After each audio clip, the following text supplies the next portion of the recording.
बिस्मिल्लाहिर्रहमानिर्रहीम। तमाम देखने वाले स्टूडेंट्स को प्रोफेसर इकबाल हैदर भट्टी का सलाम। माय डियर स्टूडेंट, जैसा कि आप जानते हैं कि हम चैप्टर नंबर 4 मैथमेटिकल मेथड के चैप्टर नंबर 4 स्टार्ट कर चुके हैं और आज उस सिलसिले का दूसरा लेक्चर है जिसके अंदर हम सिस्टम ऑफ इक्वेशन को मैट्रिसेस मेथड के साथ सॉल्व करने का मेथड तरीकाकार जो है उसको डिस्कस करेंगे। अगर आपको मेरे नोट्स चाहिए तो डिस्क्रिप्शन में जाइए, वहाँ पे एक नंबर मिलेगा आपको 03008810 इस पर रब्ता करने से आपको कंप्लीट इन्फॉर्मेशन मिल सकती है कि आप मेरे नोट्स कैसे हासिल कर सकते हैं। तो आइए आज हम एग्जाम्पल नंबर 1 को सेकंड मेथड के साथ मैट्रिसेस के मेथड के साथ सॉल्व करने की कोशिश करते हैं। जैसा कि मैंने पिछले लेक्चर में बताया कि ये जो हमारे पास सिस्टम ऑफ इक्वेशन होता है इसको हम मैट्रिक्स की फॉर्म में लिख सकते हैं। ए मैट्रिक्स किसके बराबर होगा? ये जो पहली इक्वेशन है इसके कोएफिशिएंट्स को पहली रो में लिखते हैं, दूसरी इक्वेशन के कोएफिशिएंट्स को दूसरी रो में लिखते हैं आप, तीसरी इक्वेशन के कोएफिशिएंट्स को तीसरी रो में लिखते हैं आप। 1 1 1 ये मैट्रिक्स ए आ गया। x किसके बराबर होता है? x1 x2 x3 जो वेरिएबल्स का मैट्रिक्स है उसको हम कैपिटल X के साथ डिनोट करते हैं। और b मैट्रिक्स किसके बराबर? b मैट्रिक्स बराबर होता है ये जो इज इक्वल टू कांस्टेंट होते हैं 0 1 एंड -1। मैंने पिछले लेक्चर के अंदर साबित किया कि ax किसके बराबर होता है? b के बराबर। अगर मैं a इनवर्स के साथ दोनों तरफ मल्टीप्लाई कर दूं तो x किसके बराबर आ जाएगा? फिर a इनवर्स ऑफ b के बराबर आ जाएगा। इसका नाम मैं रखूंगा नंबर 1। अब x जो है इसकी वैल्यूज निकालने के लिए अगर मैं a इनवर्स किसी तरीके से निकाल लूं तो a इनवर्स की वैल्यू और b की वैल्यू पुट करके तो मैं अपने जो वेरिएबल्स हैं उनकी वैल्यूज इजीली कैलकुलेट कर सकता हूं। तो अब अगला काम जो है वो क्या है? a इनवर्स निकालने का। Now we find a inverse. Now we find a inverse. और a इनवर्स का फॉर्मूला क्या है? a इनवर्स बराबर होता है adjoint of a over A determinant. अब हमें दो चीजें कैलकुलेट करनी हैं, एक तो हमें ए डिटर्मिनेंट कैलकुलेट करना है और एक एडजॉइंट ऑफ ए कैलकुलेट करना है। तो आइए पहले हम ए डिटर्मिनेंट कैलकुलेट करने की कोशिश करते हैं। अगर ए डिटर्मिनेंट ही 0 के बराबर आ गया तो फिर हम कह देंगे कि इसका सॉल्यूशन ही एग्जिस्ट नहीं करता, क्योंकि anything divided by 0 answer is infinity, undefined हो जाता है। 1 -1 नॉट इन्फिनिटी, अनडिफाइंड कहते हैं उसको। 1 -1 2 4 1 2 1 1 1। आइए इस डिटर्मिनेंट को एक्सपेंड करते हैं। Expand from R1, expand from R1 से एक्सपेंड किया तो 1 इंटू ये कॉलम खत्म, ये रो खत्म, ये आ गया 1 -2, फिर आ गया माइनस और -1 है ये +1 हो जाएगा, ये कॉलम खत्म, ये रो खत्म, ये आ गया 4 -2,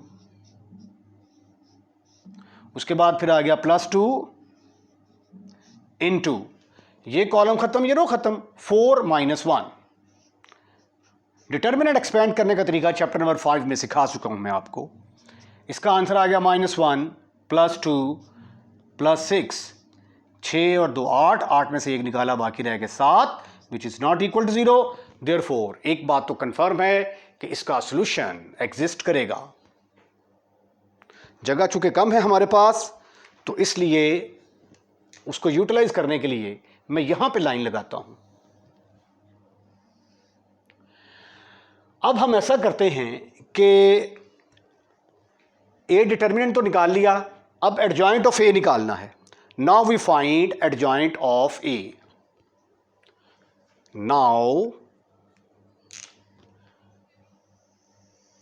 Now we find adjoint of A. Now we find adjoint of A. उसके लिए क्या करना पड़ेगा? For that we have to find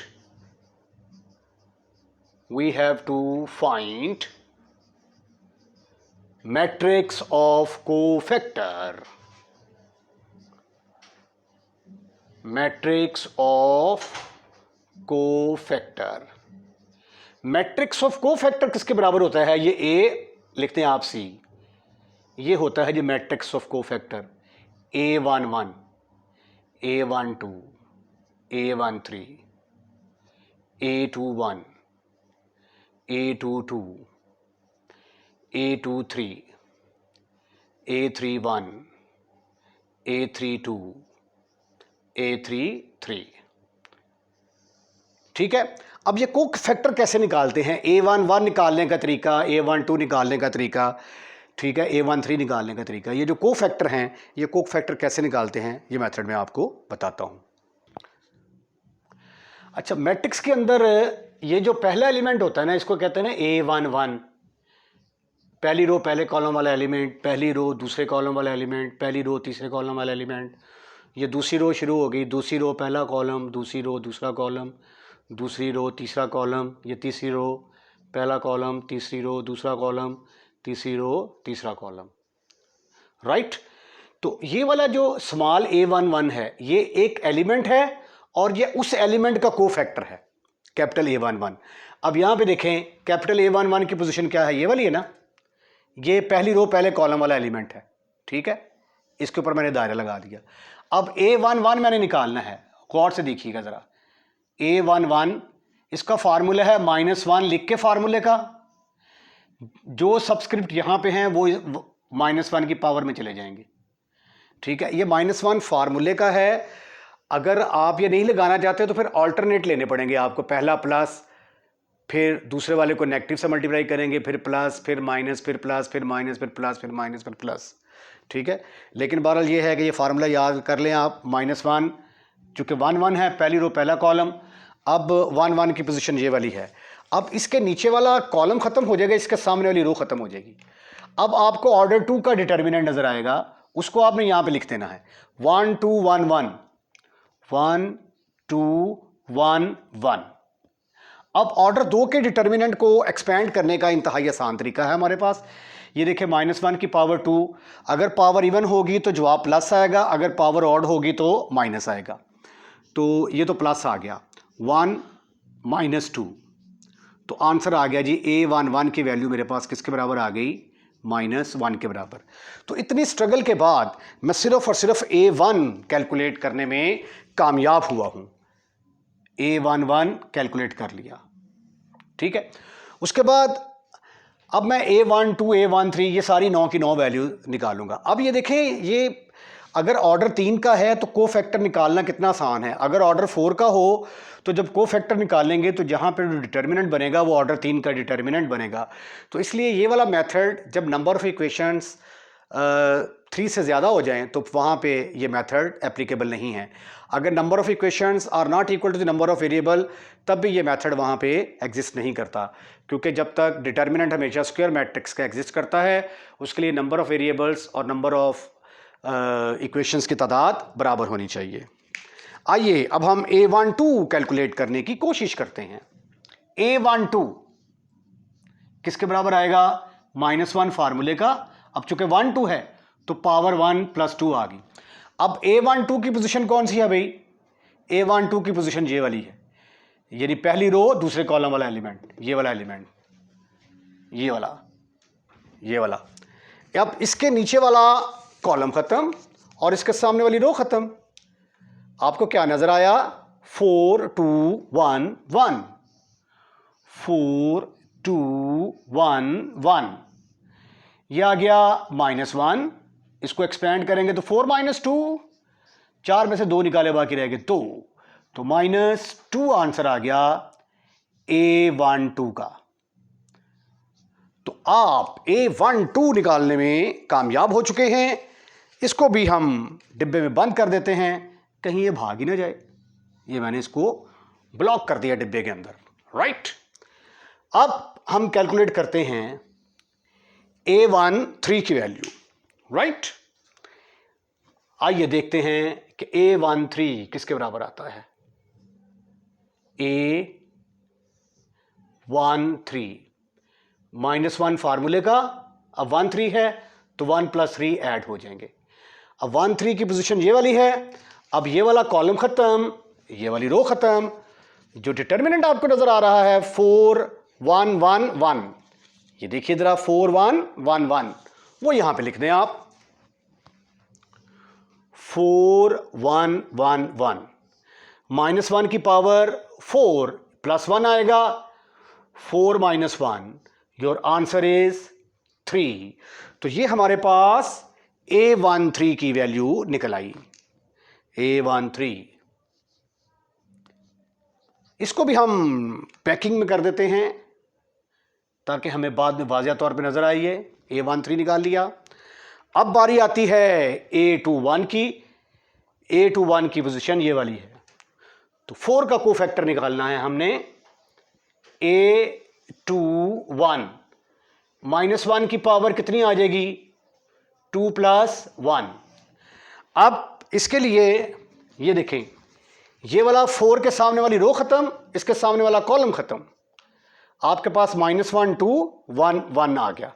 इसको लिख दें यहां पे -1 2 1 1। अब -1 की पावर 3 किसके बराबर होगा, -1 के बराबर। और ये आ गया -1 -2, तो माइनस माइनस प्लस। A21 की वैल्यू मेरे पास 3 के बराबर आ गई। ठीक ठीक ठीक ठीक ठीक ठीक ठीक ठीक ठीक ठीक ठीक ठीक। अभी कोफैक्टर्स फाइंड आउट करने का सिलसिला जारी है। A22 फार्मूला है, -1 की पावर कितनी आ जाएगी अब, 2 + 2। A22 की पोजीशन ये वाली है। अब इस एलिमेंट का कोफैक्टर निकालना है।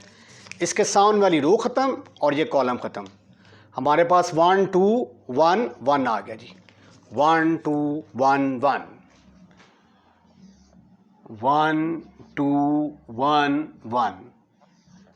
ये 2 + 2 4 प्लस ही आएगा, 1 - 2, तो आंसर आ गया A22 का -1 के इक्वल।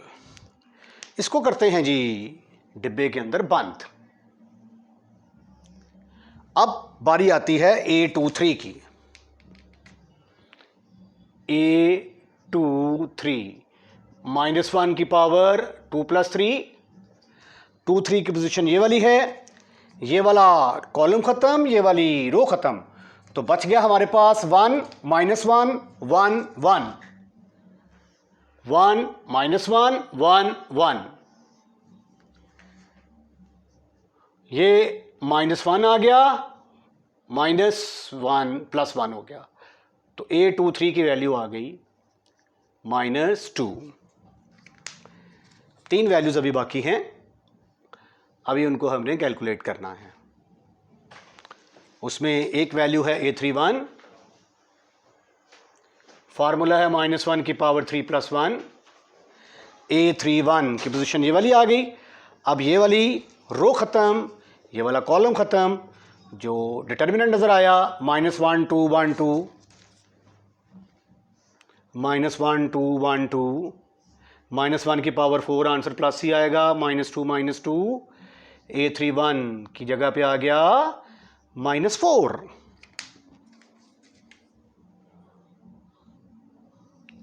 इसमें गलती का चांस बहुत ज़्यादा होता है। अगर कोई भी कोफैक्टर आपने ये -2 की जगह +2 कर दिया तो सारे सवाल का सत्यानाश हो जाता है। तो कैलकुलेशन जो है वो आपने बड़े ध्यान के साथ करनी है, ठीक है। फिर आ जाता है A32। A32 -1 की पावर 3 + 2।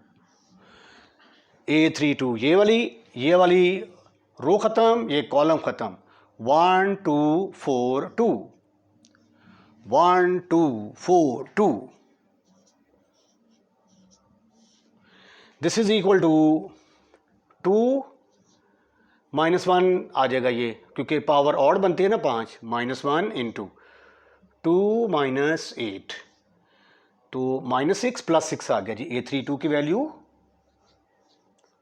+6। ठीक ठीक ठीक ठीक ठीक ठीक ठीक ठीक ठीक ठीक। उसके बाद बारी आती है A33 की, लास्ट वन, -1 की पावर 3 + 3, ये 3, ये वाला कॉलम खत्म, ये रो खत्म, 1 - 1 4 1, 1 - 1 4 1, ये आ गया 1 + 4, तो A33 की वैल्यू किसके बराबर आ गई? 5 के बराबर। तो सारे जो हैं एलिमेंट्स के कोफैक्टर हमने निकाल लिए हैं। इसको मैंने डिब्बा पैक कर दिया। Right right. आइए अब मैट्रिक्स ऑफ कोफैक्टर, इसके अंदर वैल्यूज पुट करते हैं। Matrix of cofactor is matrix of cofactor, matrix of cofactor is, ये ए लिख के तो ऊपर ऐसे मैंने सी कर दिया। A11 की वैल्यू क्या है जी? A11 की वैल्यू पहले मैं यहां लिख ही देता हूं formula. A11, A12, A13, A21, A22, A23, A31, A32, A33। अब A11 की वैल्यू है मेरे पास -1, A12 की वैल्यू -2, A13 की वैल्यू +3, A21 की वैल्यू +3, A22 की वैल्यू -1, A23 की वैल्यू -2, A31 की वैल्यू -4 और A32 की वैल्यू क्या है? 6 और A33 की वैल्यू 5। ये सारी वैल्यूज मैंने यहां पे पुट कर दी। ये मेरे पास आ गया मैट्रिक्स ऑफ कोफैक्टर। जब मैट्रिक्स ऑफ कोफैक्टर का हम ट्रांसपोज लेते हैं तो वो होता है adjoint of A. Taking transpose, now we find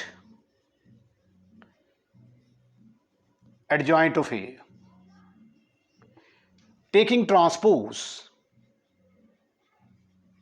taking transpose, ये ट्रांसपोज ले लिया मैंने, तो ये मेरे पास आ गया, इसको कहते हैं जी adjoint of A। अब ट्रांसपोज कैसे लेते हैं? ये जो पहली रो है इसका पहला कॉलम बना देंगे, -1, -2 और 3। दूसरी रो का दूसरा कॉलम बना देंगे, 3 - 1 - 2। तीसरी रो का तीसरा कॉलम बना देंगे। ये मेरे पास निकल आया एडजॉइंट ऑफ ए। अब फार्मूला क्या था? A inverse is equal to, A inverse का formula, A inverse is equal to adjoint of A over A determinant. तो अब मैं क्या करने वाला हूं? A इनवर्स निकालने वाला हूं। A इनवर्स किसके बराबर आ गया? A inverse is equal to, adjoint की तो कीमत मेरे पास है -1, 3, -4, दूसरी रो में -2, -1 और 6, तीसरी रो में आ गया 3, -2 एंड 5 ओवर डिटर्मिनेंट की वैल्यू है मेरे पास 7। ठीक है, यहां से A इनवर्स मेरे पास किसके बराबर आ गया? A inverse is equal to -1/7, हर एक को 7 के साथ डिवाइड कर दें, -4/7, -2/7, -1/7, 6/7, 3/7, 2/7, -2/7, 5/7। ये हमारे पास निकल आया A इनवर्स। ठीक है, इसमें आपको ए इनवर्स निकालने का मेथड भी आ गया। अब फार्मूला क्या है हमारा, X is equal to A inverse of B. अब x किसके बराबर था, x1, x2, x3। a किसके बराबर है, a इनवर्स, ये अभी आपने कैलकुलेट किया, -1/7, 3/7, -4/7, फिर -2/7, -1/7, 6/7, फिर आ गया 3/7 तीसरी रो के अंदर, -2/7, 5/7 इनटू, अब मैट्रिक्स बी किसके बराबर था, मैट्रिक्स बी की वैल्यू थी 0, 1, -1, 0, 1, -1। अब आपने क्या करना है, इनको मल्टीप्लाई करना है। मल्टीप्लाई करके आप इक्वेट करेंगे तो आपके पास x1, x2 और x3 की वैल्यूज आ जाएंगी। मल्टीप्लाई करें जी, ये लेफ्ट हैंड साइड पे तो आ जाएगा x1, x2, x3। मल्टीप्लिकेशन का तरीका, मैट्रिक्स मल्टीप्लिकेशन का तरीका, -1/7 0 से मल्टीप्लाई होगा तो 0 आ गया।